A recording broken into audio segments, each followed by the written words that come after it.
اعوذ باللہ من الشیطان الرجیم، بسم اللہ الرحمن الرحیم۔ شروع اللہ کے نام سے جو بڑا مہربان اور نہایت رحم فرمانے والا ہے۔ تمام دیکھنے اور سننے والوں کو السلام علیکم۔ آخر کار وہ وقت بھی آ گیا کہ جب محمد مصطفیٰ صلی اللہ علیہ وآلہ وسلم کا نور نظر اور حضرت فاطمہ الزہرا کا لخت جگر مدینہ طیبہ سے مکہ کی طرف روانہ ہونے کی تیاری کر رہا تھا۔ شہزادہ عالی مقام مدینہ پاک سے رخصت ہونے سے قبل رات کو نانا جان کے روضہ انور پر حاضر ہوتے ہیں اور روضہ انور سے لپٹ کر زار و قطار روتے ہیں اور عرض کرتے ہیں کہ نانا جان، میں وہی حسین ہوں جس کے لیے ہرنی اپنا بچہ لے کر آئی تھی، میں وہی دلبند فاطمہ ہوں جس کا گہوارہ فرشتے جھلایا کرتے تھے، میں وہی شہزادہ ہوں جس کو آپ اپنے کندھوں پر سوار فرماتے تھے۔ یوں ہی عرض کرتے کرتے آنکھ لگ گئی اور دیکھا کہ سرکار دو عالم صلی اللہ علیہ وآلہ وسلم جلوہ افروز ہیں اور آپ رضی اللہ تعالیٰ عنہ کے سر مبارک کو گود میں لے کر فرما رہے ہیں، اے لخت جگر، بہت جلد تو ہم سے ملے گا۔ میں دیکھ رہا ہوں کہ تو میرے پاس بھوکا پیاسا جگر لے کر آ رہا ہے، یہ جسم نوری خاک کربلا سے آلود ہوگا، بیٹا حسین صبر کرنا۔ تھوڑی دیر کے بعد آنکھ کھل گئی اور پھر حضرت امام حسین رضی اللہ تعالیٰ عنہ اپنی والدہ کی قبر پر حاضر ہوئے۔ والدہ سے اجازت لے کر آپ واپس تشریف لائے اور مکہ کی طرف کوچ کرنے کی تیاری کرنے لگے۔ رات کی تاریکی چھا چکی تھی، ہر طرف خاموشی ہی خاموشی تھی۔ یہ وہی مدینہ تھا جہاں نانا جان کے کندھوں پر کھیلا کرتے تھے۔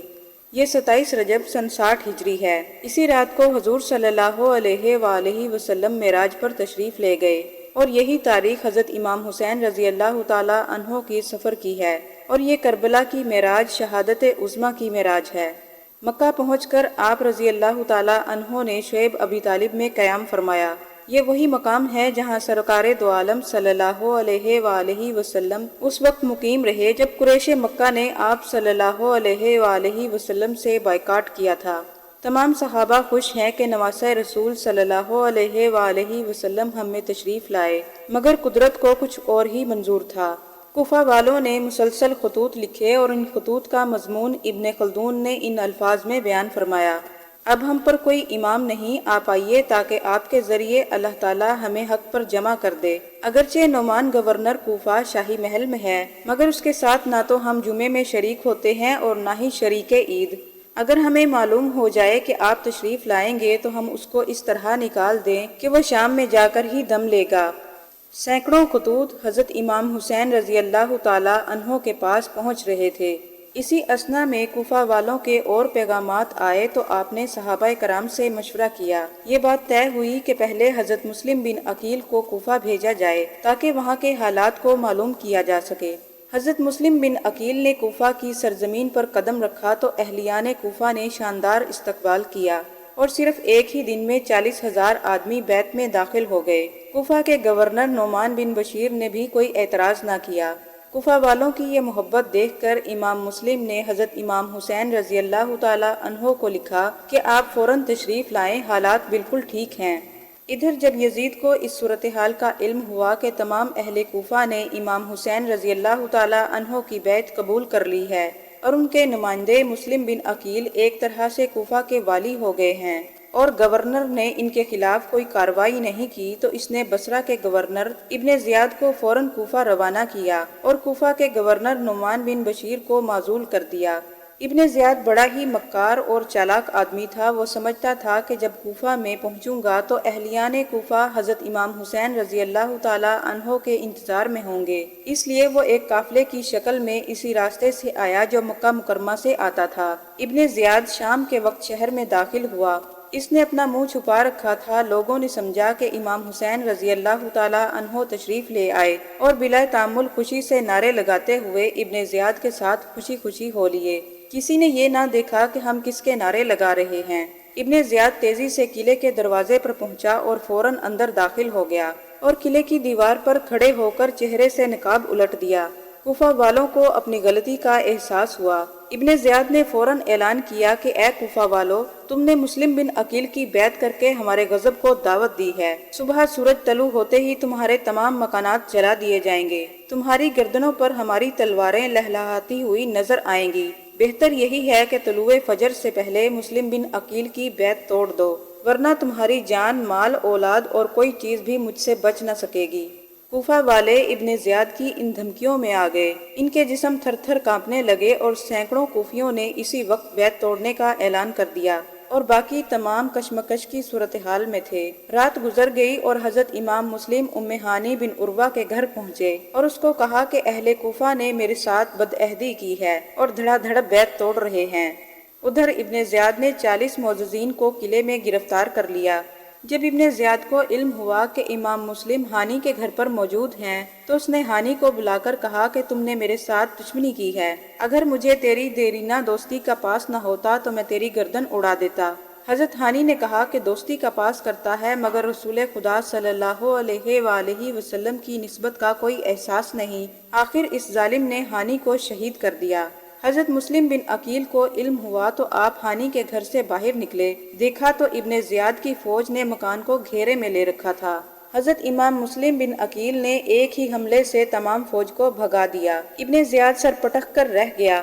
فوجیوں کے دستے امام مسلم کو گرفتار نہ کر سکے۔ اس نے فوراً مزید فوج بھیجی مگر اتنی دیر میں کچھ کوفی حضرت امام مسلم کے ساتھ مل چکے تھے۔ آپ کی تلوار کے جوہر دیکھ کر کوفہ والوں کو ڈھارس بن گئی۔ لوگ ایک بار پھر حضرت مسلم بن عقیل کے ساتھ مل چکے تھے۔ بڑھتے بڑھتے یہ تعداد 50,000 تک جا پہنچی۔ آپ نے اس لشکر کو ساتھ لے کر قلعے کا محاصرہ کر لیا۔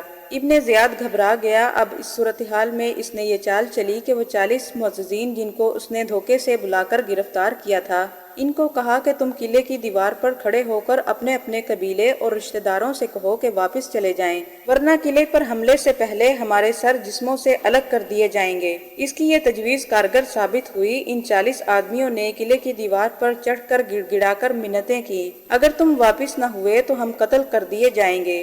بد عہد کوفیوں نے واپس جانا شروع کر دیا اور مغرب تک ایک آدمی بھی ساتھ نہ تھا۔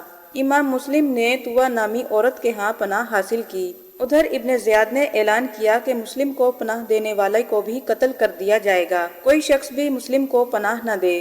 آج ہر کوفی اپنا دروازہ بند کر رہا تھا، کہیں مسلم ہمارے گھر میں نہ آ جائیں۔ کل تک یہی کوفی گھر لے کر جانا سعادت سمجھتے تھے۔ وہی کوفی کل تک جو ہاتھ پاؤں چوم رہے تھے آج خون کے پیاسے نظر آ رہے تھے۔ طوع کے بیٹے نے فوراً ابن زیاد کو خبر دی کہ مسلم ہمارے گھر میں پناہ گزین ہیں۔ ابن زیاد کے سپاہیوں نے طوع کے گھر کا محاصرہ کر لیا۔ امام مسلم کو سب سے زیادہ اس بات کی فکر تھی کہ میں نے امام حسین رضی اللہ تعالی عنہ کو لکھا ہے کہ آپ تشریف لے آئیں۔ آپ یقیناً کوفہ کی طرف کوچ فرما چکے ہوں گے۔ یہ خیال رہ رہ کر ستا رہا تھا کہ اگر امام حسین رضی اللہ تعالی عنہ تشریف لے آئے تو کیا ہوگا۔ اسی خیال میں ڈوبے ہوئے تھے کہ آپ باہر نکلے۔ ابھی دروازے سے باہر قدم رکھا ہی تھا کہ دروازے سے پیچھے 2 سپاہی جو چھپے بیٹھے تھے اچانک حملہ آور ہوئے اور تلواریں آپ کے سر پر گری۔ آپ چکرا کر زمین پر گر گئے اور آپ کو گرفتار کر کے ابن زیاد کے دربار میں پیش کیا گیا۔ ابن زیاد امام مسلم سے کہنے لگا کہ تم لوگوں میں تفرقہ ڈالنے کے لیے آئے ہو۔ امام مسلم نے جواب دیا کہ نہیں، میں عدل و انصاف قائم کرنے اور کتاب و سنت کی دعوت دینے کے لیے آیا ہوں۔ ابن زیاد کہنے لگا کہاں تم اور کہاں کتاب و سنت؟ امام مسلم نے جواب دیا کہ کتاب و سنت ہمارے گھر سے لوگوں کو ملی ہے۔ ابن زیاد کہنے لگا میں تمہیں اس طرح قتل کروں گا کہ زمانہ اسلام میں آج تک کسی کو اس طرح قتل نہ کیا گیا ہوگا۔ امام مسلم نے جواب دیا کہ بے شک تیری خباثت اور کمینگی میں تیرا کوئی مقابل نہیں۔ آپ کا جرأت مندانہ جواب سن کر ابن زیاد نے حکم دیا کہ اس کی گردن اڑا دی جائے۔ چنانچہ آپ کلمہ طیبہ کا ورد کرنے لگے اور آپ کو شہید کر دیا گیا۔ سانحہ کربلا میں خون کی یہ پہلی لکیر تھی جو کوفہ میں امام مسلم کے خون سے کھینچی گئی۔ ناظرین، یہ تھی ہماری آج کی ویڈیو۔ اگر آپ کو یہ ویڈیو پسند آئی ہو تو لائک اور سبسکرائب کرنا نہ بھولیں۔ ملتے ہیں اگلی ویڈیو کے ساتھ۔ اجازت دیجیے۔ اللہ حافظ۔